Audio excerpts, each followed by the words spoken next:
يا زهراء فاطمة يا زهراء فاطمة يا زهراء. Bismillahirrahmanirrahim. Qala sallallahu alaihi wasallam lan ngendika sapa Kanjeng Nabi Muhammad sallallahu alaihi wasallam, ma min abdin muslim, ora ana saking suwiji hamba kang muslim ya tasaddaq kang gawe sedekah ya abdin bisadaqatin min kasbin lawan sedekah saking kasabe illa thayyiban angin becik wala yaqbalullahu lan ora nerima sapa Allah illa kana Allah angin ana sapa Allah taala akhadha imala ya Allah ya sadaqah bi yamini kalawan tangannya Allah wa yurabbiha man kan nurus ya Allah ing sedekah kama yurabbiha rukum gaya yen kang ngurus sapa salah suwiji sira kabeh basilahu ing anake ya ahad hatta tabluga mala yen takatok atamratu apa korma islahuhu dini umpamani gunung Uhud. Rawahu Syekhon ismi riwayatakan ing hadis sapa Syekhon Bukhari Muslim wa Tirmidzi lan Imam Tirmidzi wa Nasa'i dan Imam Nasa'i. Allah sallallahu alaihi wasallam Nabi bersabda, ma min abdin muslimin, tidak ada seorang hamba yang muslim kemudian dia berbuat sedekah dengan sedekah dari usahanya kecuali kebaikan. Artinya yang disedekahkannya itu adalah perkara yang baik. Min kasbin, dari usahanya, dari hasil usahanya, apakah itu berdagang, apakah itu bekerja, apakah itu jual jasa. Dan yang disedekahkannya adalah perkara yang baik. Wala yaqbalullahu illa kana Allahu akhadha biyamini. Allah tidak akan menerima terkecuali Allah menyimpan itu sedekah, artinya diterima.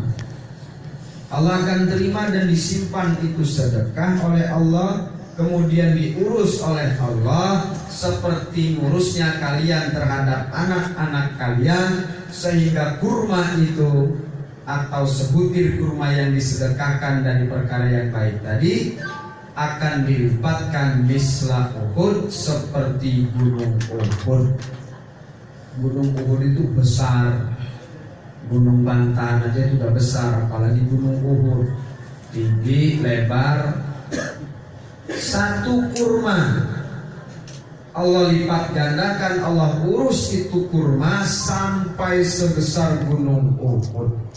Satu kurma asal ikhlas, niatnya ikhlas, memang sedekah karena Allah, bukan sedekah karena saingan. Kawan-kawan sedekah 100.000 saingan, 150 saingan mana? Walaupun memang sedekah itu secara terang-terangan boleh, tidak sumput-sumput boleh. Umpama jelas-jelasan sedekah 1 juta, sedekah 5 juta boleh. Akan tetapi tergantung hatinya, apakah pengen digelam sedekah itu, apakah kepengen karena Allah. Sebab kalau pengen dilihat percuma. Semendingan harus sedekah. Kalau umpama sedekahnya hanya karena Allah, sekalipun 1.000 rupiah, maka dilipat gandakan oleh Allah sebesar gunung Uhud. Satu korma saja dari hasil usahanya. Nah, kebanyakan kita sedekah ini kepengen di dalam uang, kegayaan, kemudian malu karena orang lain memberi, kita tidak memberi. Padahal urusannya dia dengan Allah. Wa qala sallallahu alaihi wasallam. Nah, riwayat hadis tadi riwayat Bukhari Muslim sahih, Imam Tirmidzi sahih, wan Nasa'i dan Imam Nasa'i. Ini ahli hadis semuanya meriwayatkan hadis yang tadi. Sekarang Nabi bersabda di Abi Dzar kepada sahabatnya yang bernama Abi Dzar, "Idza tabahta murabatan faksir ma'aha sumandur ila ahli baiti min jironika fasbihi minhu bima'ruf rawahu Muslim. Hadis ini diriwayatkan oleh Imam Muslim, sahih berarti. Kata Nabi kepada Abi Dzar, "Idza tabahta, apabila kamu masak sayur, faksir, perbanyak airnya. Summanzur ila ahli baiti min jironika, kemudian lihatlah sekeliling tetanggamu, maka berilah sayur itu bima'rufin, dengan yang baik." Kalau kita masak sayur, perbanyak kuahnya agar bisa dibagi. Beri tetangga tuh, bukan berarti kuahnya doang. Dengan tetangga kuahnya doang, mentang-mentang disuruh banyakin kuah. Artinya perbanyakin kuah ini jadi bagi sayurnya juga. Kalau tetangga menyium baunya, dan bima'ruf, dengan perkara yang baik. Sayurnya baik, kata-katanya baik. Jangan juga memberi tetangga ini sisa umpama, daripada orang dipangan teh eman. Nah ini jelek, ini buruk. Menyakiti orang lain, memberi tapi menyakiti orang lain, nggak boleh juga. Sudah umpama kita jarang memberi, begitu memberi menyakiti orang lain. Ini perintah Nabi. Perbanyak masaknya, lihat tetangga, kasih, beri. Kalau kecium, apalagi masak daging kan kecium gitu. Bagi-bagi sama tetangga. Jangan sudah busuk baru diberi. Sudah pada dipangan punya kendaya jadi tetangga. Itu menghina namanya itu. Bukan bima'ruf namanya. Bukan dengan kebaikan. Atau kata-katanya. Ini kan sedekah dona kakang. Wih, sedekah itu kan menghina itu. Daripada ini nomor kepangan kan dona kakang baik. Sakit hati orang. Beri. Sama-sama baru masak, kita baru masak, tetangga beri, sama-sama makannya tuh baru dimasak. Itu baru sedekah yang baik. Qala sallallahu alaihi wasallam, ma ahsanu abdis shadaqati ila ahsanallahu azza wa jalla al-khilafata ala tarkihi. Rawahu Ibnul Mubarak. Kemudian Nabi juga bersabda, ma ahsana abdus shadaqata. Tidak ada sesuatu yang lebih baik dari hamba, yakni sedekahnya maksud. Illa ahsanallahu azza wa jalla, terkecuali Allah memberi yang jauh lebih baik atau diganti yang jauh lebih baik. Tidak ada seorang hamba muslim yang bersedekah perkara yang baik, terkecuali Allah ganti perkara yang baik itu dengan yang jauh lebih baik. Nah, jadi sedekah itu yang baik-baik, bukan yang buruk-buruk. Kadang-kadang sedekah kita ke masjid atau kemanapun duitnya juga yang buruk. Sudah ngasihnya 1.000, cari yang buruk, cari yang dilakban, itu yang dikasih ke orang yang membutuhkan. Mestinya yang bagus-bagus, yang baru-baru, itu yang masih bau pabrik, berikan itu. Ini dipilih sinjore mau enaknya kena tuku bensin. Ini yang jelek-jelek dikasihin ke masjid, lecek. Sudah mas Rp1.000 yang lecek. Jadi bukan hanya nilainya saja, bentuknya, zatnya itu juga harus yang baik-baik. Maka Allah akan ganti yang jauh lebih baik daripada itu. Jadi kalau kita sedekahnya dengan uang yang dilakban, maka diganjar oleh Allah juga tambalan sama. Tambalan juga. Kasih surganya banyak tambalan. Jadi nggak boleh, harus yang baik-baik. Maka pertanyaan kemarin, lalu bagaimana kalau duit itu duit haram, seperti halnya duit dapat maling, duit dapat judi, disedekahkan? Ya sama jawaban saya seperti kemarin, yaitu kotoran dicuci. Naik kebot diadusi atau dikubah, dicuci, nggak bakal suci, nggak bakal bersih, karena catnya sudah najis. Sekalipun dicuci dengan air selaut yang ada di dunia ini, dicuci tuh tai kebo, ya najis aja tetap, karena zatnya najis. Jadi walaupun itu disedekahkan ke musola, ke masjid, kalau uang itu dapat maling ya nggak bisa, perkara najis namanya. Kemudian waqala sallallahu alaihi wasallam, innas shadaqata litudfi'a an ahliha hirral kubur. Nabi meneruskan sabdanya bahwa sesungguhnya sedekah, kata Nabi, bisa memadamkan dari yang ahlinya, pemiliknya. Jadi sedekah itu akan memadamkan panasnya kuburan. Jadi ketika dimakamkan seorang hamba Allah, kemudian ditanya oleh malaikat Munkar wa Nakir, maka sedekah itulah yang akan menghalang-halanginya. Atau panasnya kuburan itu akan menjadi dingin dengan sebab sedekah yang ia ikhlaskan karena Allah. Jadi ada kisah yang dulu pernah saya kisahkan bahwa ada seorang pengusaha. Ini zaman dulu, zaman ulama, bukan sahabat tapi ulama-ulama. Bahwasanya ada seorang pengusaha yang punya budak, suruh ngitung duit miliaran. Hitung duit miliaran. Setelah dihitung, kemudian yang diberikan kepada si budak tadi atau karyawannya diberi cuma kalau di sini mas Rp1.000, 10.000 rupiah. Uangnya miliaran yang diberi Rp10.000. Kan pelit itu berarti. Kalau 10.000 mah ya kita juga mampu. Akhirnya si bosnya tadi tidur di tengah perjalanan hitung-hitung duit hasil usaha.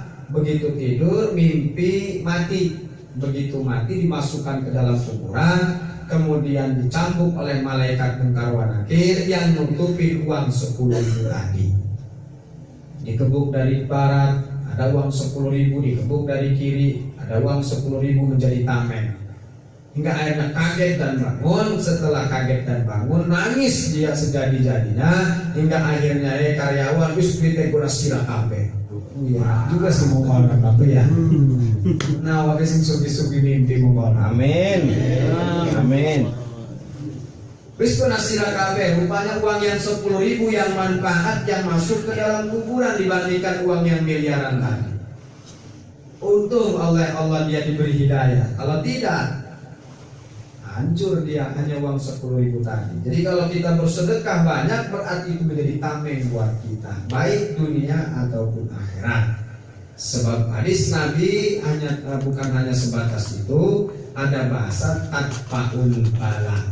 Tadfa'ul bala itu menolak bala baik dunia ataupun akhirat. Jadi kalau orang-orang yang kena bala itu mendingan sedekah. Insya Allah dengan sedekah akan ditolak balanya. Baik dunia dan akhirat tidak akan terkena bala kalau dia banyak sedekah. Wa inna ma yustadzaru al-mu'min yaumal qiyamah bi dzikri shadaqatihi, karena kata baginda Nabi, orang mukmin itu di hari kiamat akan dinaungi dengan sedekahnya masing-masing. Bi dzikri shadaqatihi, akan dinaungi diiubi jare wong Banten mah dengan sedekahnya masing-masing. Ini ketika padang mahsyar digiring oleh Allah Subhanahu wa taala oleh malaikat Jibril, di mana di padang mahsyar itu ribuan tahun kita berjalan kaki. Jadi 1.000 tahun kita jalan lurus datar, 1.000 tahun nanjak, 1.000 tahun turun. Coba dalam keadaan telanjang digiring oleh malaikat Jibril dengan sayapnya, maka yang menjadi naungannya yang bisa mengademi ketika dia disorot dengan matahari adalah sedekahnya masing-masing. Ketika sedekahnya 1.000 rupiah, ya 1.000 rupiah itulah yang menaungi dia panasnya matahari di padang mahsyar. Nah entah tuh apakah tembus 1.000 panasnya atau tidak, yang jelas dinaungi dengan uang 1.000 itu. Saya yakin dia tembus kayaknya tuh. Semakin tebal kan semakin adem. Kalau umpamanya 1.000 rupiah saja, umpama dijadikan hijab, umpama sedangkan matahari itu bagaikan satu jengkal, tembus kayaknya. Kecuali dia berjuta-juta, bukan berarti langsung berjuta-juta dengan 1.000 kan banyak juga. Apalagi disimpan oleh Allah menjadi seperti gunung Uhud. Maka itulah yang akan menaungi kita nggak kepanasan. Sampai akhirnya nanti disidang oleh Allah selama 6 hari. Barulah ada yang masuk ke neraka, ada yang masuk ke dalam surga. Kemudian nanti Nabi Muhammad lah yang bisa mensyafaati kita semua. Itu yang disebut syafaatul uzma. Bagi orang yang sering bersolawat kepada baginda Nabi, dia pasti mendapatkan syafaat. Makanya saya setiap maulid, tiap Jumatnya mengadakan solawat dan marhaban. Dan dengan itu kan kita menghormati baginda Nabi secara ikhlas dan tulus. Belum tentu kalau umpama kita ngeriung ngarapi berkat itu. Tapi kalau di sini mah yakin tulusnya. Kenapa? Enggak ada berharap apa-apa. Memang dari rumah pengen ngaji. Tapi kalau ke masjid, ke musola, bisa saja karena ngarepin berkat, atau bisa saja karena nggak enak diundang. Akhirnya niatnya nggak enak, tekannya orang enak lah diundang. Tapi kalau di majelis ini kan nggak diundang, terserah saja mau datang ataupun tidak. Berarti membaca sholawatnya insya Allah ikhlas, nggak ada pamer-pameran. Pamer apa, suara juga jelek. Ya kan, mau pamer bagus mah ya di panggung umpamanya baru tuh. Ini mau pamer apa, suara juga kayak gerobak-gerobak. Sudahlah, ikhlas kita karena Allah. Kita menyambut di bulan Maulid ini dengan membaca sholawat dalam setiap minggunya. Orang lain bermusola, kita per minggu. Dari awal kita sudah menyambut bulan Maulid.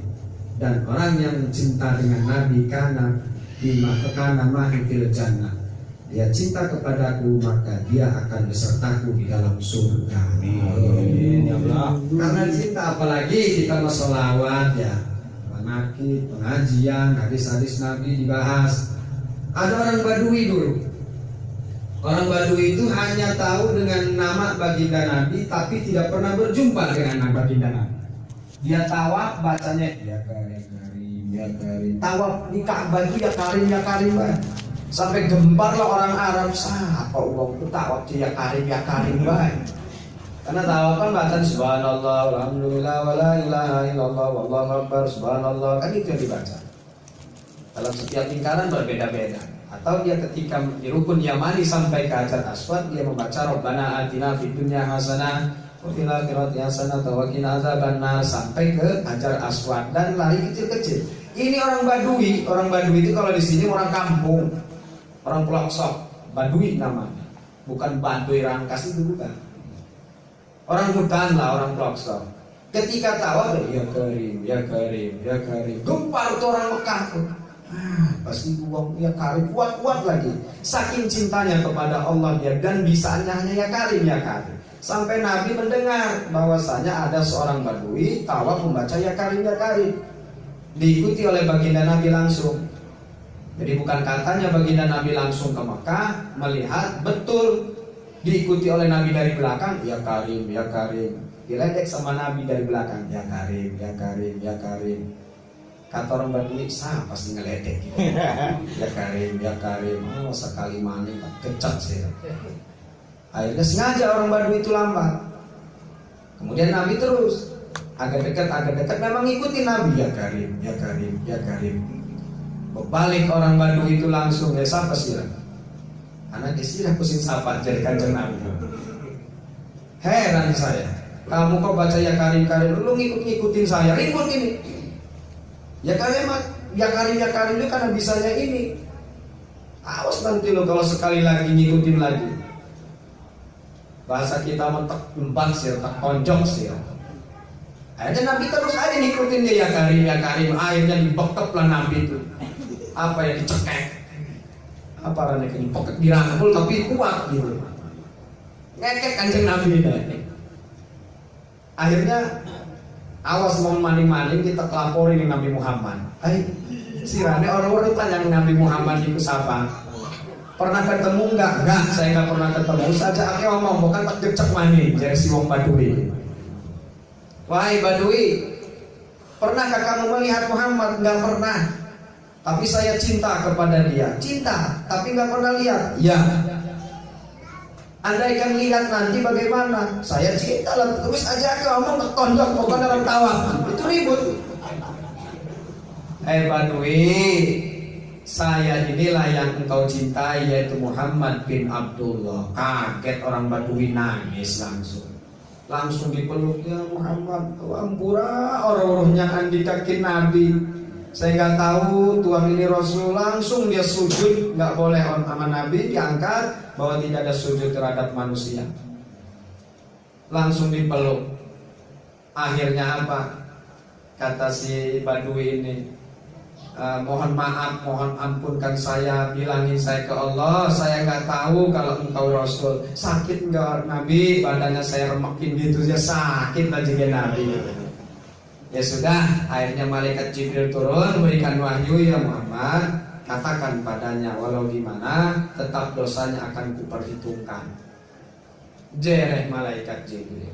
Marailah para kanjeng Nabi Badui. Tadi malaikat Jibril memberikan wahyu kepadaku, tetap dosamu akan diperhitungkan di hadapan Allah Subhanahu wa taala.